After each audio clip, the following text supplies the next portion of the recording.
প্রস্তাব বিধানসভায় রেখেছে যে রাজ্যের পাহাড়ি সমতল সর্বত্র জনবসতি এলাকায় পরিশ্রিত পানীয় জল পাইপলাইনের মাধ্যমে সরবরাহ নিশ্চিত করে রাজ্য সরকার আরও পদক্ষেপ গ্রহণ করে। আমি এই প্রস্তাবের সর্বান্তকরণে সমর্থন করি।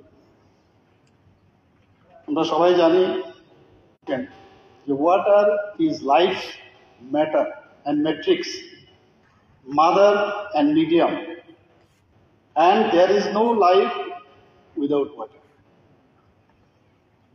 আমরা জানি যে জল জীবন মিশন আমাদের মাননীয় প্রধানমন্ত্রী শ্রী নরেন্দ্র মোদীজি 15 অগস্টে 2019 এটা লঞ্চ করেছেন।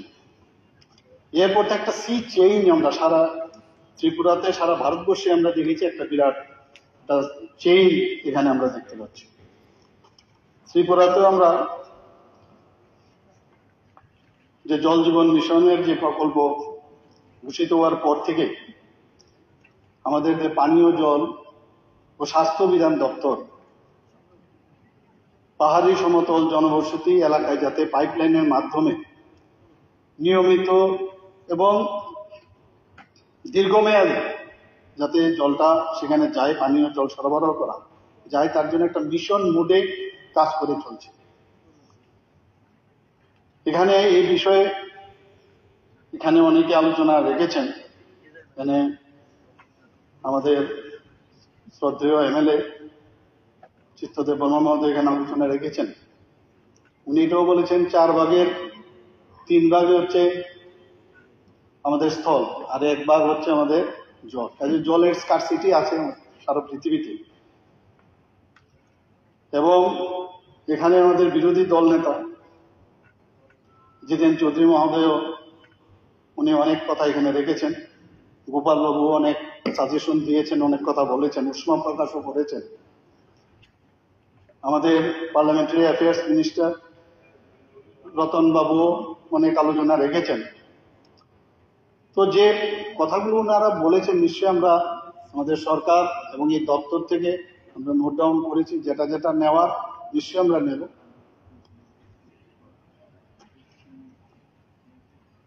এখানে রাজ্যের পাহাড় এবং সমতল সর্বত্র জনবসতি এলাকা মোট যে পরিবার তার সংখ্যা হচ্ছে 7,50,849, যার মধ্যে 15ই সেপ্টেম্বর 2025 পর্যন্ত, একটু আগে এই সংখ্যাটা আমাদের মাননীয় বিধায়ক কিছুটা বলার চেষ্টা করেছেন রামপদ বাবু, যে 15ই সেপ্টেম্বর 2025 পর্যন্ত 6,43,758 পরিবারের জলের সংযোগ দেওয়া হয়েছে। এখানে আমাদের রতনবাবু এটা বলেছেন যে 3% মানে প্রায় আরো নিচে 3%-এর মতো মানে যেখানে এই পাইপলাইন দেওয়া ছিল 3% থেকে পরবর্তী সময় আমাদের সরকার সেই 3% থেকে সেখানে 86.14% পরিবারের মধ্যে পাইপলাইনের মাধ্যমে পানীয় জলের সংযোগ দিয়েছে। রাজ্যের পাহাড় ও সমতল জনবসতি এলাকায় বিশেষ করে টিটিএডিসি 587 এবং ভিলেজ কাউন্সিলের যে 600 লাইনের মাধ্যমে এই ফাংশনাল হাউসহোল্ড ট্যাপ কানেকশন কিরকম ভাবে দিয়েছে তার আমি আপনাদের মাননীয় চেয়ারম্যান মহোদয় আপনার মাধ্যমে আমি সবাইকে অবগত করতে চাইছি। গভীর নলকূপ বিভিন্ন যে প্রকল্প এর মধ্যে গভীর নলকূপ তার মধ্যে 4,216টি, স্বল্প বেশের গভীর নলকূপ 10,176, ভূপৃষ্ঠস্থ যে জল পরিশোধনাগার যেটার এই বিষয়ে এখানে আলোচনা করেছেন যে আরো বেশি করে যাতে পরিশোধনাগার হয়, সেখানে বর্তমানে তার 40টা সংখ্যা আছে। আয়রন রিমুভাল প্ল্যান্ট 1,831টি। ইনোভেটিভ আইডিয়ার বিষয়ে কথা হয়েছে, উদ্ভাবনী প্রকল্প সেখানেও প্রায় 531টি আছে। তো আমাদের রাজ্যের গ্রামীণ যে এলাকাগুলো আছে আমাদের যে জলের যে উৎস সেগুলো হচ্ছে ভূগর্ভস্থ নিচে মাটির নিচে যে জল, ভূপৃষ্ঠস্থ যেমন নদী চড়া ইত্যাদি, সেটাকে ব্যবহার করে আমরা গভীর নলকূপ, স্বল্প বেশের গভীর নলকূপ জল পরিশোধনাগার যেটা আমি একটু আগে বললাম এবং ইনোভেটিভ প্রকল্প ইত্যাদির মাধ্যমে আমরা চেষ্টা করছি যে এই জল যাতে সব বাড়িতে বাড়িতে আমরা পৌঁছাতে পারি। পাহাড়ি অঞ্চলে কিন্তু অনেক বিক্ষুব্ধ ঘরবাড়ি আছে, সেখানে কিন্তু অনেক সময় ভূগর্ভস্থ যে জল সেখানে কিন্তু সেখানে জল পাওয়া যায় না। সেই জায়গায় মানে নলকূপ বা স্বল্প বেশের যে অগভীর নলকূপ সেখানে দেওয়া সম্ভবপর হয় না। সেখানে কি করতে হয়, ঝর্ণা অথবা পাহাড় চুয়ানো জলকে সেখানে ইনোভেটিভ আইডিয়ার মাধ্যমে সেটাকে পরিশ্রিত করে সেটাকে কিন্তু আমরা করতে গেলে কিন্তু অনেক সময়ও লাগে। এর জন্য অনেক সময় দেখা যায় যে পার্সেন্টেজ আমাদের আজকে 86% আমরা এসছি, 100% করতে আমাদের সময় অনেকটা লাগে। এবং সেখানে কিন্তু দেখা যায় বিভিন্ন যে সমস্যা আছে, আপনারা সেই সমস্যা কারণে যে ডিলে হয়, সেই ডিলের কারণে সেটা কিন্তু বলার অপেক্ষা রাখে। আমরা জানি যে as per government of India, bureau of Indian standard, যেখানে 1 মিলিগ্রাম পার লিটারে যদি তার উপরে যদি আপনার আয়রন থাকে সেখানে কিন্তু আইআরপি আমাদের লাগাতে হয়। এর নিচে যদি থাকে সেখানে আইআরপি লাগানোর কোনো প্রয়োজন নয়, মানে ইউ ক্যান ড্রিঙ্ক ইট। এটা হচ্ছে আমাদের যে নির্দেশ কেন্দ্রের থেকে আছে, ব্যুরো অফ ইন্ডিয়ান স্ট্যান্ডার্ড, সেই অনুযায়ী আমরা কিন্তু সেটা নোটিফিকেশনও আমরা দিয়েছি। আমাদের যে পানীয় জল ও স্বাস্থ্য বিধান যে দপ্তর আছে, সেখানে জল জীবন মিশনের যে প্রকল্পগুলো আছে সেগুলোর গুণমান পর্যবেক্ষণ করা এবং তার নজরদারি এবং অ্যাওয়ারনেসের মাধ্যমে আমরা বিভিন্ন জায়গায় মিশন মোডে কিন্তু কাজ করছি। আমাদের জল জীবন মিশন যে প্রকল্পটি, এটা কিন্তু এখন আগে ছিল 1.0 এবং সেখান থেকে এখন 2.0 হয়েছে। কেন্দ্রের বাজেটে 2025-26 সেটা ঘোষিত হয়েছে এবং যে তার যে প্রাথমিক সময়সীমা ছিল 2024 পর্যন্ত, এখন কিন্তু আমি যেটা বললাম সেটা কিন্তু এখন বাড়িয়েছে এবং 2028-এর মধ্যে এই যে 2.0 যেটা লাস্ট বাজেটে যেটা কেন্দ্রীয় সরকার সেটা পাশ করেছে, সেটা এখন 2028 পর্যন্ত বর্ধিত করে। কিন্তু এখন পর্যন্ত কিন্তু তার গাইডলাইন আমাদের সরকার কিন্তু এখনো পায়নি, বা এখন পর্যন্ত কিভাবে এই 2.0 যে এক্সটেনশন করেছে, কি কি গাইডলাইন মেনে আমরা কি করতে হবে সেটা এখন আমরা পাইনি। এবং শুধু তাই নয়, 2.0 যে টাকা অর্থাৎ 2025-26 এই অর্থবর্ষে এখন পর্যন্ত কিন্তু আমরা কিন্তু টাকা এখনো পাইনি। কাজে সেই জায়গার মধ্যে দাঁড়িয়ে আমরা কিন্তু ওয়েট করছি কবে সেই টাকাটা আসবে। এবং লাস্ট ফান্ড আমরা যেটা মানে এখন পর্যন্ত রিলিজ হয়েছে বা আমরা পেয়েছি সেটা অক্টোবরের 2024 এবং মার্চের 2025। কিন্তু আমাদের লাইবিলিটি, কমিটেড লাইবিলিটিস আছে, সেই লাইবিলিটিস বলতে দ্বিধা নেই, যেটা সত্য সেটা আমি বলবো এখানে, প্রায় 343 কোটি টাকা বিল অলরেডি মানে আমরা রেডি আছি পেমেন্ট দেওয়ার জন্য। সেই কারণে অনেকটা আমাদের কাজে কিন্তু স্লো হচ্ছে, কিন্তু যখনই আসবে আমরা সেই পেমেন্টও আমরা করে দেব।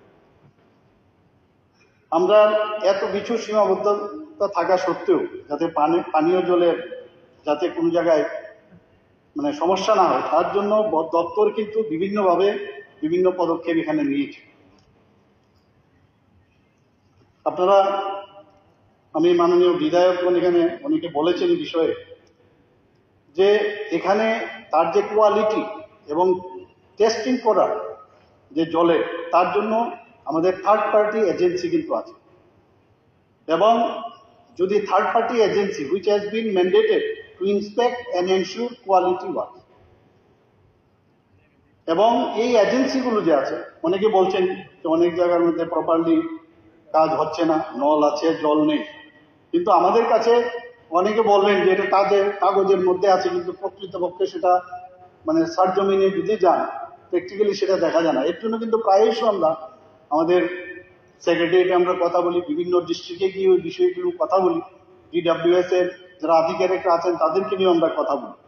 কাজে আমাদের মনিটরিং এর তরফ থেকে আমাদের সিনসিয়ারিটির দিক দিয়ে কোনো মানে কম আছে বলে আমি মনে করি।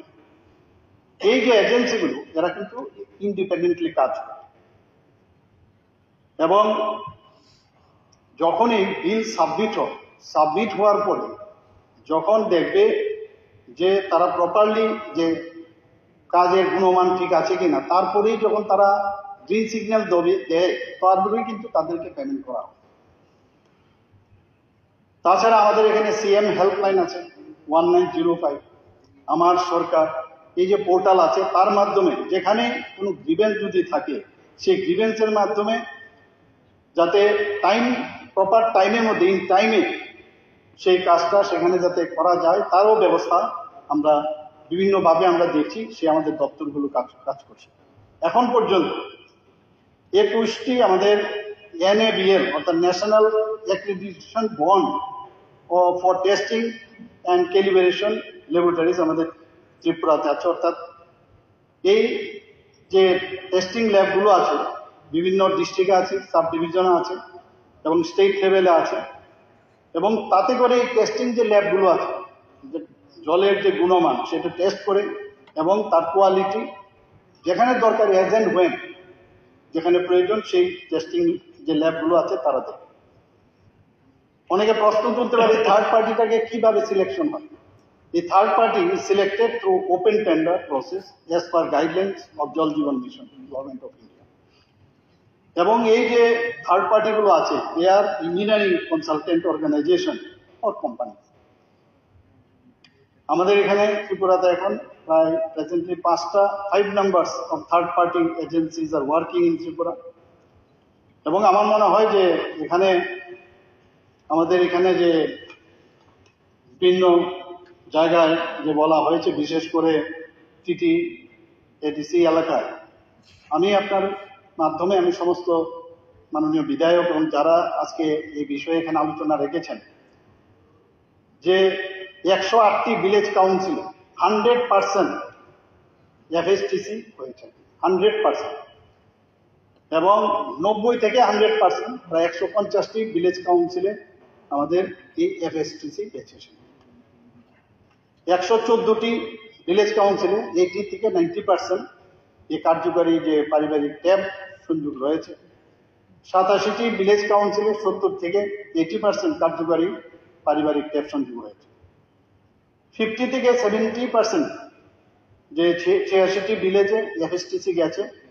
25 থেকে 50% আমরা বলছি না যে সব জায়গায় চলে গেছে, আমি এই কারণে বলছি যে এখনো কিন্তু আমরা 100%, 86% আমরা বললাম, বাকিগুলো যে কারণে হচ্ছে না এবং সেখানে ইনোভেটিভ আইডিয়ার মাধ্যমে আমরা চেষ্টা করছি এবং অতি সত্বর সেখানেও যাতে আমরা এই পরিশ্রুত পানীয় জল দিতে পারি তার ব্যবস্থা করছি। 27টি ভিলেজে 25 থেকে 50%, 15টি ভিলেজ কাউন্সিলে 25%-এর নিচে এখন পর্যন্ত FSTC দেওয়া গেছে। এবং TTADC এলাকায় যে প্রকল্পগুলো আমি একটু আগে বললাম, গভীর নলকূপ প্রায় 1961টি লাগানো হয়েছে সেখানে। স্বল্প বেশের গভীর নলকূপ 5129টি লাগানো হয়েছে। ভূপৃষ্ঠস্থ জল যেখানে পরিশোধন করে দেওয়া হয় সেখানে প্রায় 23টি।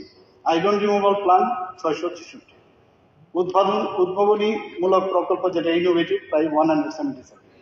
তো সব জায়গায় আমরা চেষ্টা করছি যে সেটা মানে আমাদের জিপি হোক বিসি হোক সব জায়গার মধ্যে আমরা চেষ্টা করছি যে পানীয় জল যেন যায়, এবং আমাদের সরকার এই বিষয়ে এবং আমাদের দপ্তর সেভাবে নিরন্তর কাজ করে চলছে। এবং আমি মাননীয় রামপদ জমাতিয়া বাবুর যে প্রস্তাব রাজ্যের পাহাড়ি সমতল জনবসতি এলাকায় পরিশ্রিত পানীয় জল পাইপলাইনের মাধ্যমে সরবরাহ করার যে কথা উনি বলেছেন, আমরা নিশ্চয়ই সেটা আমরা বাস্তবায়িত করব এবং আমি এই প্রস্তাবের পূর্ণ সমর্থন করে আমি আমার কথা বলে শেষ করছি। নমস্কার। এখন আমি মাননীয় সদস্য শ্রী রামপদ জমাতিয়া কর্তৃক উত্থাপিত রেজলিউশনটি ভোটে দিচ্ছি।